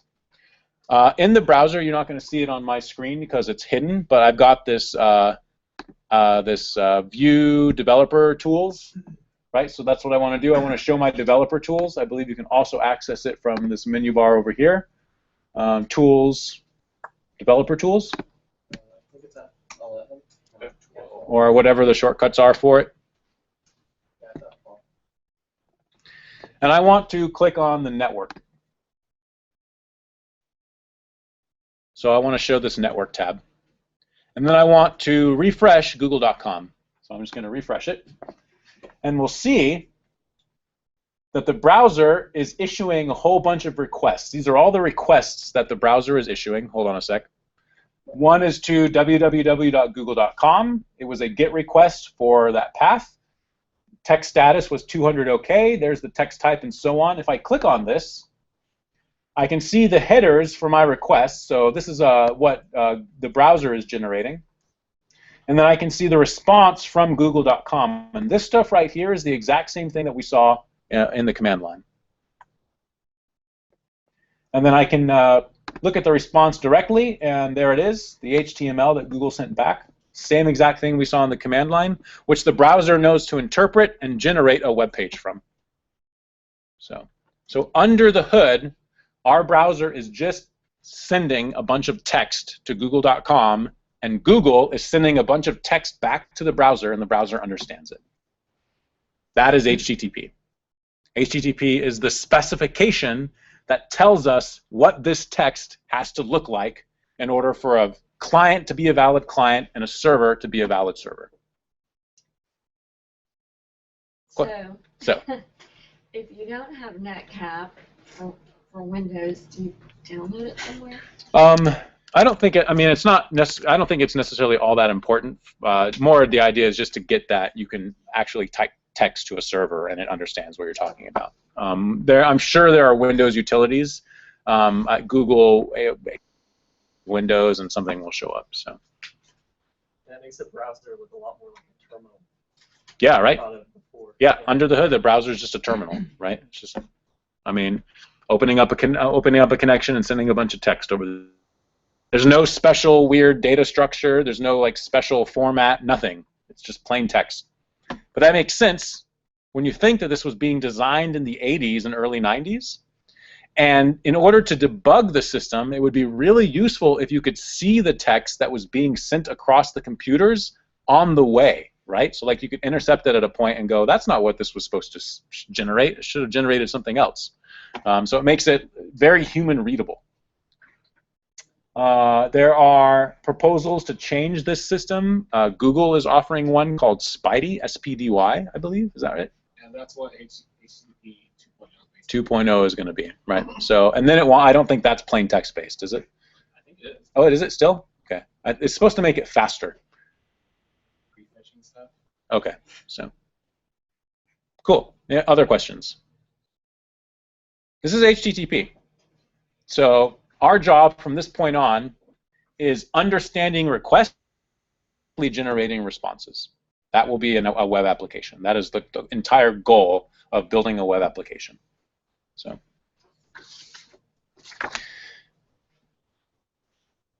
now we've seen, time to get into the Express stuff. We've seen that can be a real sort of pain in the butt when we're doing it manually. So if we look at like our server code here, let's look at that server code that we wrote just a second ago. So this is me handling a request. So that's exactly what that REQ, it contains the request information, like the path and the headers and the body. And then the RES lets me generate a response on top of that. This is a real pain in the butt to write. Like if I have to extract information from the URL, and this is a really simple URL that I'm extracting from. They get way more complicated. Then I have to go like generate a response by writing out all the headers that I want to write. writing out the HTML or whatever else I want to write. And it's annoying to have to write that code and have to remember what all I need to tell it and stuff, right? But you can see what I'm doing. I'm saying, hey, 200 OK. Here's a header, content type, text plain. Here's some plain text file out for the body of the response. It's a lot of code in order to generate that, in order to parse the URLs and write these responses, or parse the requests and write the responses. Express makes it easy for us to do that. Now, in addition to providing some additional functionality, one of the primary things it does is abstracts out all of this stuff and gives us very easy objects to work with, very easy request objects and very easy response objects that are going to contain almost all the information that we could possibly want to get out of a request, and give us functions to make writing responses much easier. So that is why we use the Express framework. So specifically, and moving on to the next page, we are going to write responses that target verbs or target HTTP actions, and then specific paths that take callbacks that are called anytime that path with that action matches what we've specified in the function. And so we can isolate blocks of code in our application, associate them with particular kinds of requests, and ensure that that part of our application is what handles the request when that kind of request comes in. Right? So it's like we're basically creating functions that will respond to particular kinds of requests. And Express provides the API for making that possible very easily. And then gives us the additional API to generate the responses. This is called routing, right? So what I'm doing is routing requests to particular parts of my application code. So you can imagine request has this big sort of router thing that I've added to. And then a request comes in, and it will parse it, see if it matches some callback function parameters that I provided, and then route it to that part of my application's code. And then another request will come in. It'll parse it and route it to a different part of my application. It's code that I'm providing in my application, anonymous functions or functions. And for each one of these, for all of these requests, there are particular parts of my application that will handle those requests by generating the appropriate response. The word for this is routing, and that's what we're going to learn about right now. So let's create an Express application from scratch. So let's get our hands dirty again. Find yourself a nice, pretty empty directory somewhere. And I already had one called Express Test. I'm going to make dir Express class test, and this is what I'm going to do my work in. I'm going to cd into that.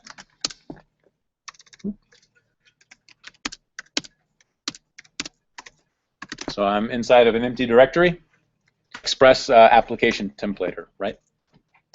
Which we've done dozens of times already. And we'll see when that finishes, it generates a whole bunch of files for me, including this package.json file, which we now kind of know what that is, right? Here's all the dependencies that my application requires, and then a little bit of information about it.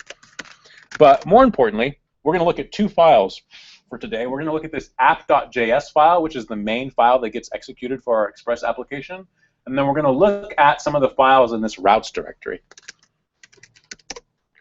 This index.js and this users.js. That is the focus of today's class. And we're going to build up piece by piece all of the components of an Express application until we understand what each one of these parts does. And then we'll have that sort of whole picture in our head.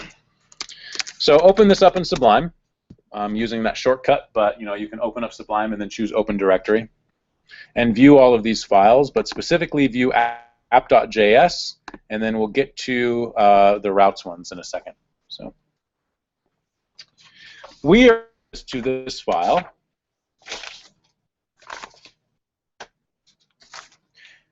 Between a couple lines of code. So let's just go ahead and ignore all of this for now and find line 22 and line 24 between this app.use express.static and app.use /. We're going to add some stuff in here to get a sense for how routing works. So I'm just going to make a whole bunch of space there, and that's where we're going to add our code. And I mentioned that in the documentation. So I want to have some bit of code that gets called every time somebody visits a certain page on my site. Let's call that page Heartbeat. Okay? Not even heartbeat.html. Extensions don't matter. Resources, just name a thing on my server. We can call it whatever we want. I'm going to call it Heartbeat. And so every time somebody visits my server, you know, .com or whatever, or localhost 3000, and they go to this Heartbeat page, I want my server to do something. But specifically, I don't want to deal with posts and deletes. I want to deal with GET requests only. So on this app object that gets created up here by Express, I can call any function that corresponds to one of the HTTP verbs. So I can say app.get, or I could say app.post, or I could say app.put, or I could say app.delete. Any HTTP verb that can possibly exist inside the Hypertext Transfer Protocol is a function on the app object. I'm going to call app.get and pass it as the first parameter this path to Heartbeat. This is saying create a route that will match a GET request for the Heartbeat path on this server, right? So anytime somebody visits this site and says under the hood get/heartbeat, I want this code, something else I'm going to provide here to handle it. What do we need in order to handle it? We're going to use a callback. Because basically my whole code is going to finish executing, and then my server is going to sit there waiting for people to make connections to it. And when somebody does make a connection to it, at this location, I need some bit of code to get executed. So I provide a second parameter to this function. I'm still inside the function. Let me go and put a semicolon there. I give it an anonymous function for the callback, and my callback, as you might suspect when we created the HTTP server, takes a request and a response, because that is what it is dealing with. So app.get, Heartbeat, anonymous function, request response, and then make sure it's actually a function and close my call to app. And now any code that I put in here is going to be executed time somebody browses to app.get/heartbeat. Now, I don't want you to worry about how I'm going to generate a response for this yet. We're going to focus on that in our next lesson. But for now, just know that on that res object, I can type response.send and then just give it something. So you accessed the Heartbeat, whatever. And again, I'm not worried about that today. We're going to learn more about that later. For now, I want to really understand what's going with app.get Heartbeat. Save that. And let's run our server. So first we should know that we've missed a step here. What do I need in order to run my server? npm install. So let's do that. It's going to grab the dependencies from my package.json folder and put all of those inside of my node modules. So great, that should work. And then I know I can start my server with npm start. Basically that bin.www or bin www just runs app.js. That's what it does. Now my server's sitting there chilling. If I visit it, so I could go to localhost 3000, right, :3000. There's sort of the default for 3000. But now if I go to /heartbeat, you'll see the code that I wrote. So that's the Heartbeat. This is how Express allows us to build up routes of particular requests to our server, right? And again, the format for that is on this app object, we call a function that corresponds to whatever verb that we're using or that we want this request to respond to, or we want this bit of code to respond to. We pass it the path that we're interested in dealing with, and then a function callback that will generate a response. This is what this is where all node code starts, with routing like this. Everybody get that to work. Let's create another one on the same path. So let's use app.post instead. So I could say app.post. This will be for a post request to my server. I want to use the exact same path. That's okay. Heartbeat. I give it another anonymous inline function back with a request and response parameter. And then I could do response.send. You can't post to Heartbeat.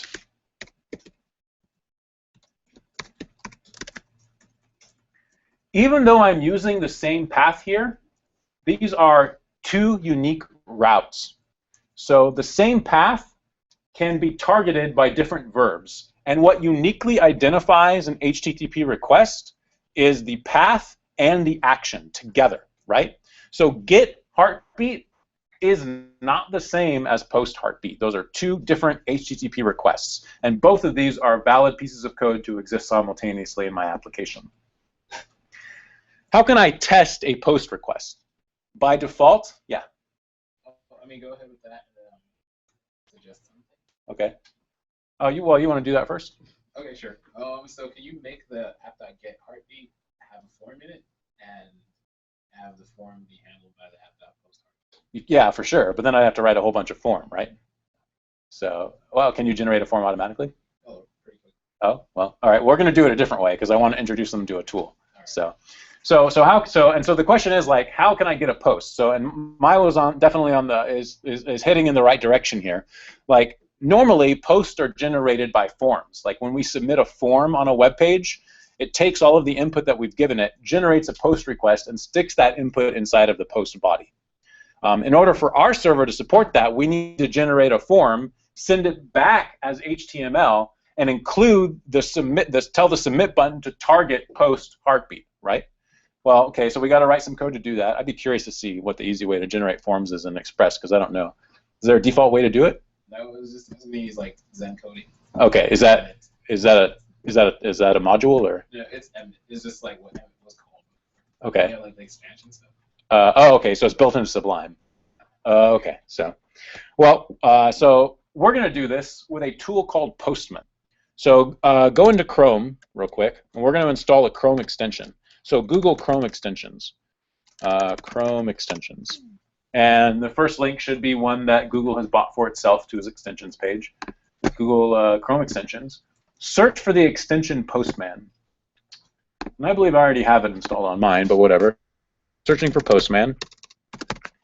Postman REST client, Postman, either way, it's going to find it. There it is. It's the first thing here. Postman REST. Go ahead and install that. So I've already installed right? I'm not going to rate it, but.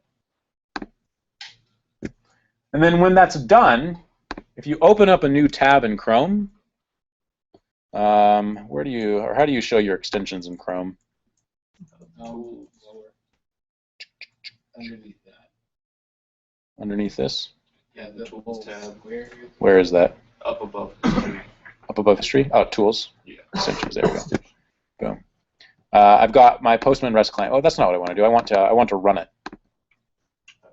So if you go back to the home page, there should be like the little square thing. Yeah, that's what I thought. But it's not in there. Up at the top. Oh, square. apps. Yeah. Oh, there we go. Okay, perfect. So I needed to click at the top left. There's my Postman right here. So I can click on that. This guy lets me generate HTTP requests with any verb and any path that I want and target any server that I want. And then it will show me the results of it. So requests rather than the browser doing it, which is a really easy way for me to test a post request to my server. Right? So we want to make this a tool in our arsenal that we're going to use regularly. So let me restart my server since I added that bit of code to it. So I Control-C and then ran the server again. And then in the Postman here, I can target heartbeat, and I can say get heartbeat. So I'm targeting HTTP localhost 3000/heartbeat, just like we do when we browse, and I send it, and I get back the response from my server. You access the heartbeat. But if I choose a different HTTP verb from the right over here, again, I get a response for the post request instead. You can't post to the heartbeat. So this lets me test all of the possible verb path combinations that I can create an application with. I'm manually building up the text for an HTTP request, basically. and then can view the response. It's pretty handy. And it's a very easy way to test routes on our server, particularly ones that involve posts or deletes or gets or whatnot. So, What was the second one you did? You can't post it. Oh, up there. Right. Okay. And then this thing right here is actually code that I wrote in my server, right? Yeah. It's this guy there. So that's what's getting called.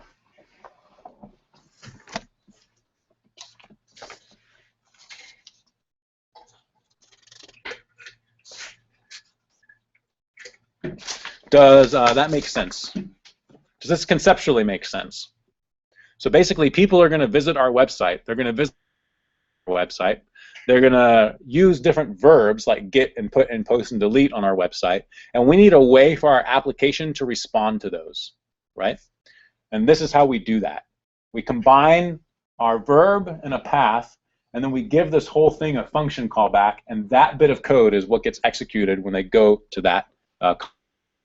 And that this whole thing together is called routing. I see a furrowed brow. Did we get? Was there a particular place? Postman? Yeah. Yeah. I'm okay. You all right?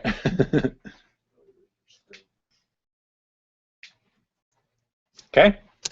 Let's go ahead and see that we can do this with other verbs. So I could say, or other actions. I could say app.delete. And again, I want to delete the heartbeat. I say function request response. And then I could just say response.send. You can't delete the heartbeat either.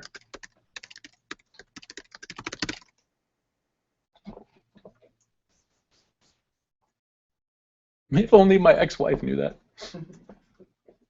Heartbeat is spelled wrong. Yeah, I saw that all over the place. So is that in my code? Right. Where is it in there? Oh, here. Oh, thanks. Right, I kept on doing that when I was writing up this. I kept putting bear. You do bear instead of beat, yeah. And I like do har instead of heart. So, okay. So I've modified my application, which means I need to restart it. So I Control-C, restart it with npm start. And now I don't have a way of generating a delete request in the browser either. So I use Postman. I'm still targeting localhost 3000 heartbeat, but I am deleting. I can send that request, and I get back the appropriate response. You can't delete the heartbeat either. If I try to do it with any other action, so let's try put. I have not implemented this anywhere. Node is automatically generating a 404 not found error for me. Actually, a bit of code inside of app.js that's responsible for doing that, which Node includes by default. But we'll learn about that later. So. Okay, so that's basic routing. We're gonna let me pause for a second. Any questions? Yeah. I can't seem to get a response from delete. Let's see. How'd you write your delete? Does it look like that? Yeah, I did. I mean on. Did you restart your server? Yes, I mean on Postman. So, well, what do you? So, Mayo, do you want to have a look? Any other questions? I had the same issue. Same issue on this guy. Did you? Let's see, choose delete I had here? an issue, but I couldn't restart my server. Didn't restart the server. What's So how? when you did put, it just says fetching data and sticks there. It never responded to anything. Oh, really? Node should automatically generate an error when that happens. That's Yeah. what. Server it works. Okay. Yeah. So It just for some reason. weird. Yeah, my delete sends back some HTML error. So similar to this. Yeah. Let's see. Let's take a look real quick. Does everybody else get this? Is there anybody else that's stuck on getting the post notifications? Delete heart back was misspelled for one. So that's probably the source of the error.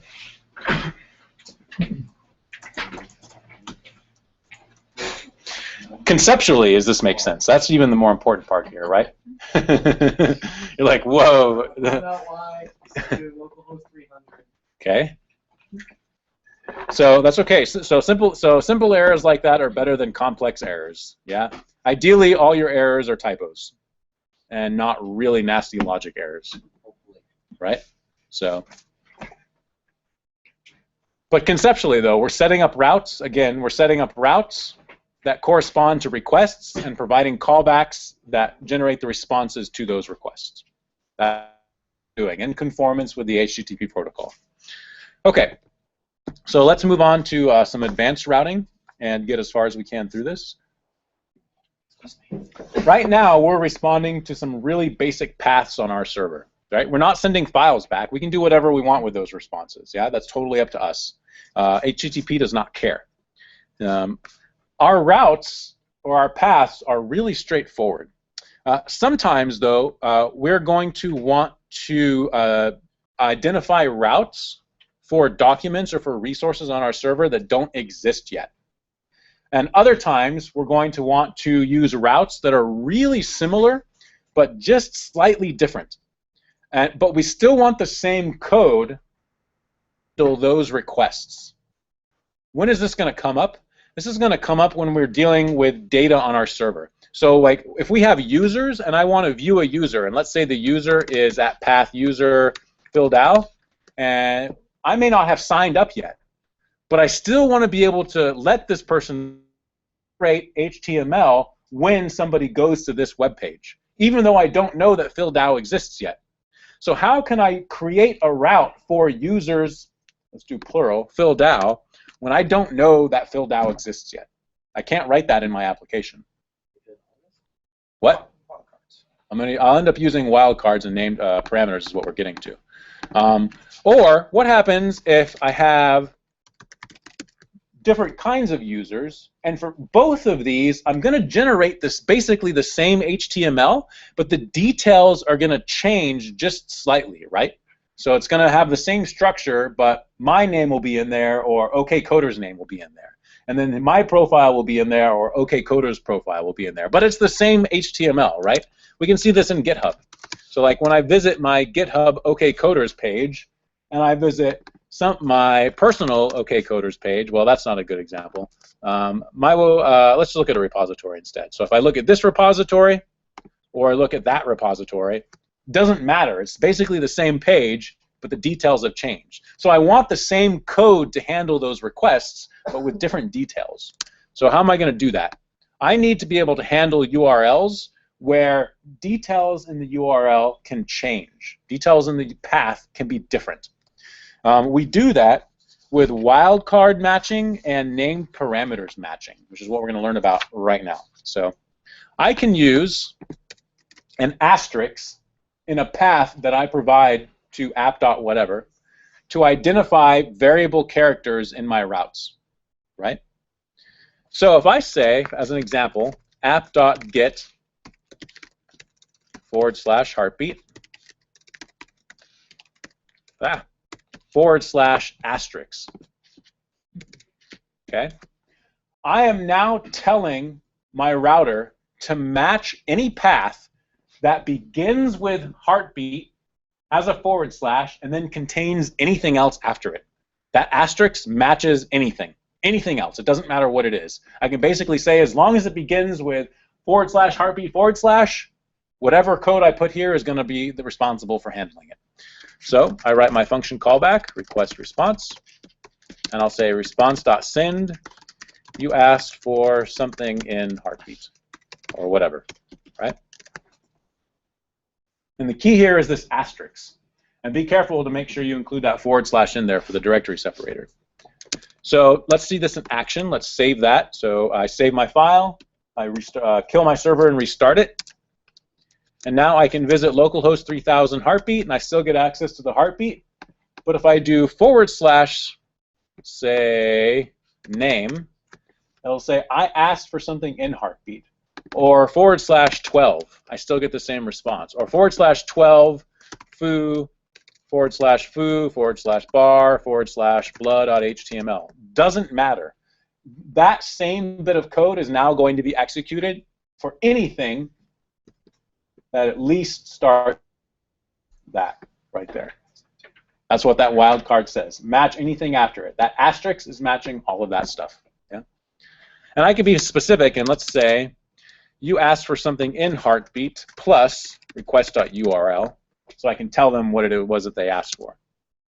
I'll restart my server, visit the same page, and now there's the whole entire path that that URL is matching. Yeah. Yes.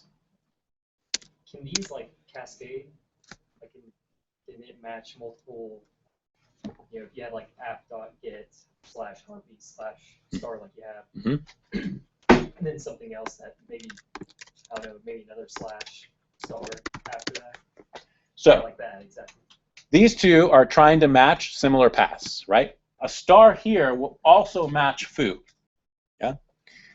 When Node sees that you are giving or you are specifying two different routes that might match the same path as the same request, whichever one is defined first in your application is the one. And as we'll learn later on in this this section, as soon as one of these handlers is executed, it's done. No other handler even gets the chance to look at the request. So in the order that you define them. So that's a good question, and that is the answer to the question. Basically, it happens in order. So that whole process is known as middleware, which we'll learn about a little bit later. So, all right, any questions about wildcard matching? Wildcard matching is maybe not all that useful. I don't see normal use cases for it. Really, what we want is something called named parameters or parameter matching. And so this applies when I have something like users X, where X might be some username. And I want to get that user's details from a database based on their username, and then inject that into my HTML, and then send all that back as the response. Yeah. How do I get access to that X in there? That's still a variable. But I want to be able to get whatever the value of X is.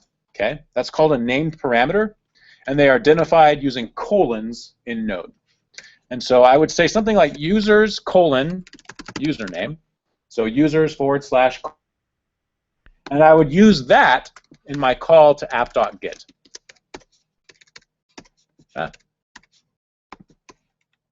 Okay, and again I reply, or I give it a callback with request and response objects. And now, inside this callback, on my request object, this is something that Node automatically, or excuse me, that Express automatically does for me. On the request object, I have a params object, which behaves like a JavaScript object. And on that params object, I get whatever parameter I have specified inside of my URL by name. So without the colon, of course. But basically, request.params.username will be filled in with whatever value should appear here in my URL. This is called named parameter matching. So let's get that. I could say equals request.params.username, response.send, you asked for user plus username. This guy right here.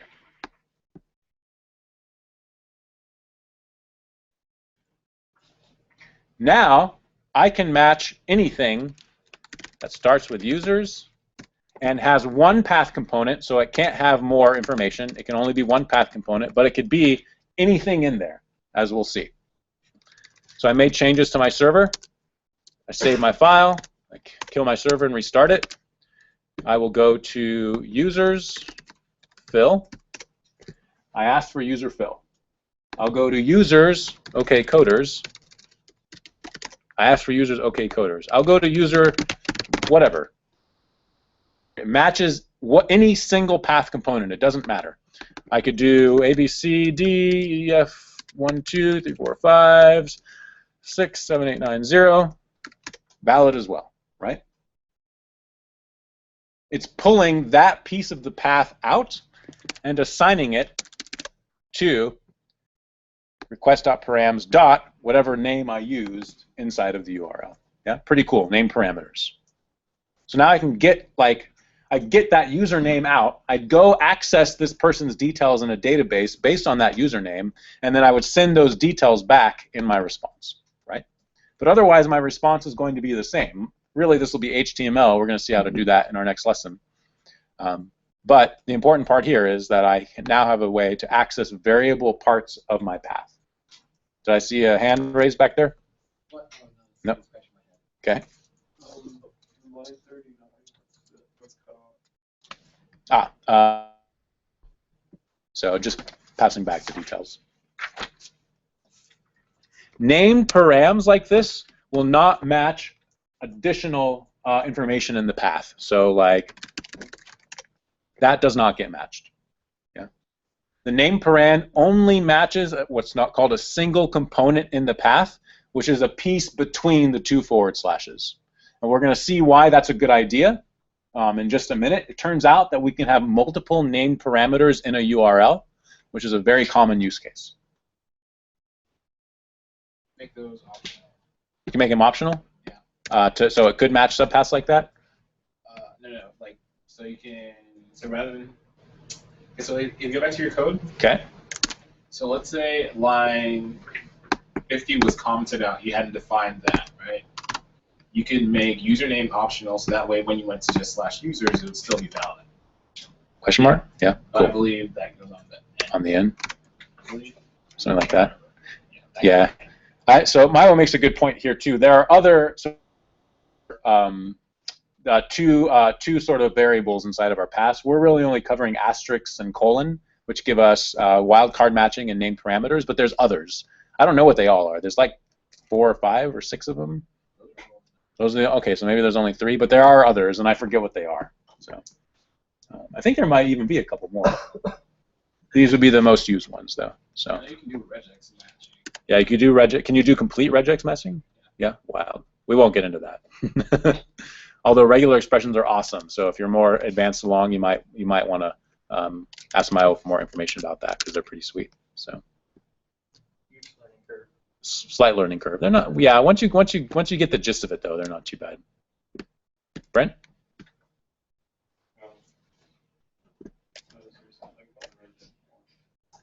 So, well, let's not get into that, though. So,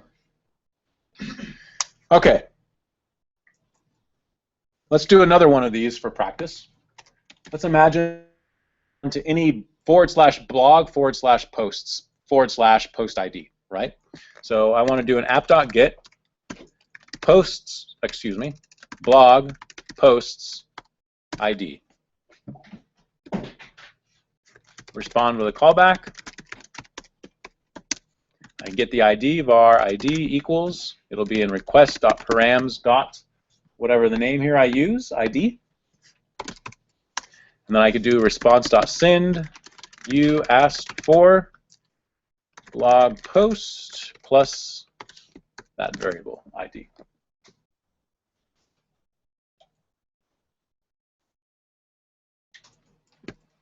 In the comments, incidentally, I use post ID like that instead. Just make sure that all that stuff matches up, right?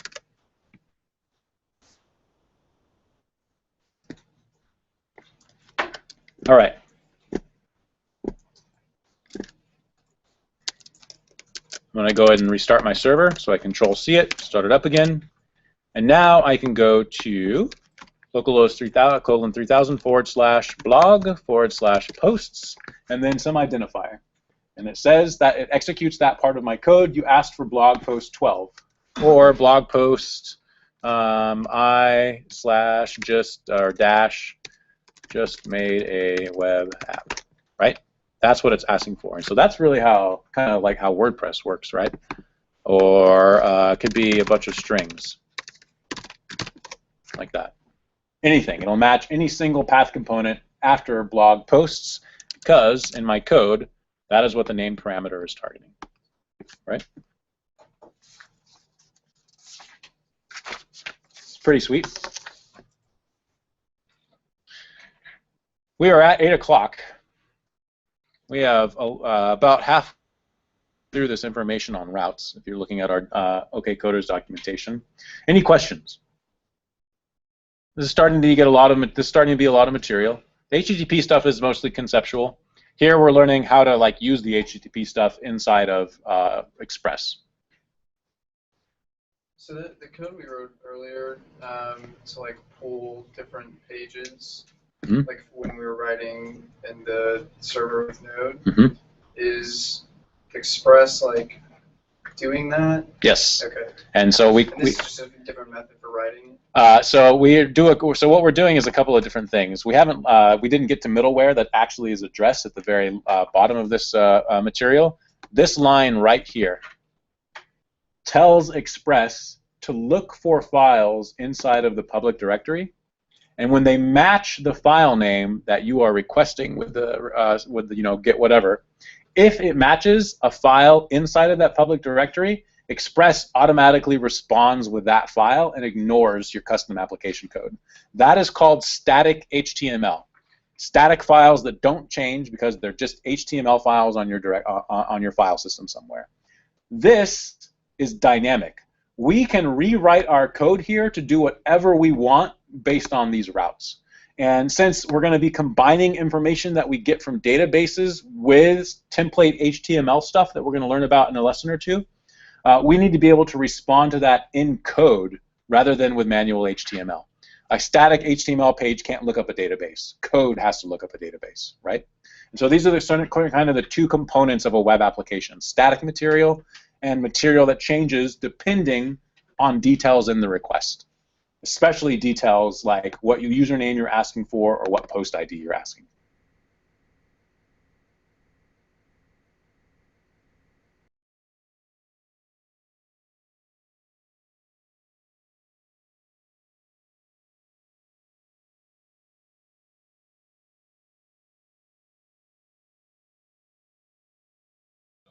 Yes, the routes are also middleware for sure. So, and we mentioned that gets mentioned later on, although we didn't get to it today. Middleware was a mysterious topic for me for some time. I don't know why. Now it's just like, oh. Because it's like a terribly defined word. Everybody uses it for something different. Yeah, I was like, what is this strange, amazing middleware thing? But it's weirdly simple. So, okay. I'm still assigning tonight's homework. So that means, because we have to move along, we have tons of material. You need to finish reading this on GitHub, first of all. So review material if it was difficult today, and then go to our GitHub account, and it'll be an OK Coders Intro Express class. We already did NPM. HTTP is a little bit of review, but especially routing. You need to finish this, basically. You've got the gist of it. There's more material in advanced routing that needs to be covered, so we stopped about here. You need to cover subpaths with name parameters and then multiple name parameters, but that just builds on material we've already got, so that should be pretty simple. Slightly more difficult will be this organizing routes section, but work through it. Yeah, like seriously, because we're going to blow through it in our next class. We'll spend enough time with it. And these will refer to the additional files that I mentioned, but that we didn't get a chance to look at in our application, namely what's in this routes folder here. .js and user.js file. So look at that material as part of your homework, and then try to do the homework. And so that will be in OK Coders. Intro Express homework. You have a single assignment. It is to build an Express application and define some custom routes using these name parameters, basically. So you can go off of this material in class. It's everything that you need is, for example, in the lesson material. And then there should be pretty good details about what paths, what define, and why we define those kinds of routes. So. And if you struggle with putting these routes inside of their own separate files, because we didn't get to that material, and admittedly that is a little more complex, just define them inside that app.js file, where we're doing the stuff right now. Right? More important at this point is that we understand how this routing concept works. So, and this is excellent practice for that. And this is going to move us in the direction of the project that we are going to build for this class, which is a simple blog that will let us create, update, delete posts on a blog that is our own that we built using Node, and if we get far enough, also support like user login and stuff like that. So. That's kind of ultimately our goal. That's what we're moving towards at this point. And then get your application up on Heroku, because ultimately that's what you're going to do with your application. So, okay. Whew. Thanks, guys. Thank you. I'll work out tomorrow at Protech at 7 o'clock.